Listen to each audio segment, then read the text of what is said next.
With these two ingredients, my sister-in-law said goodbye to the bag and the eyes, dark spots and wrinkles.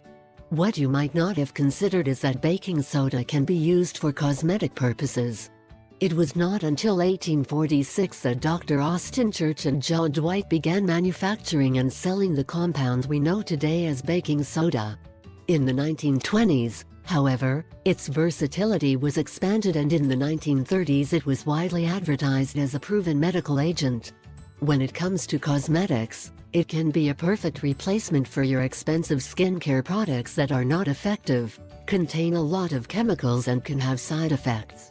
Baking soda can solve your problems with acne and rashes. The cosmetic products and their contents have baking soda along with other chemicals. But you can make your mask with baking soda, which will be totally natural and without chemicals. It will remove swollen eyelids, dark circles under your eyes and eye bags. Ingredients: 1 tablespoon baking soda, 1 cup of organic fennel tea. Instructions: combine baking soda with warm chamomile tea and soak a cotton pad in it. Apply under the eyes and let stand for 15 minutes. You can wash your face and put some essential oil, such as coconut oil. Use this mask regularly to eliminate problems and revitalize your skin.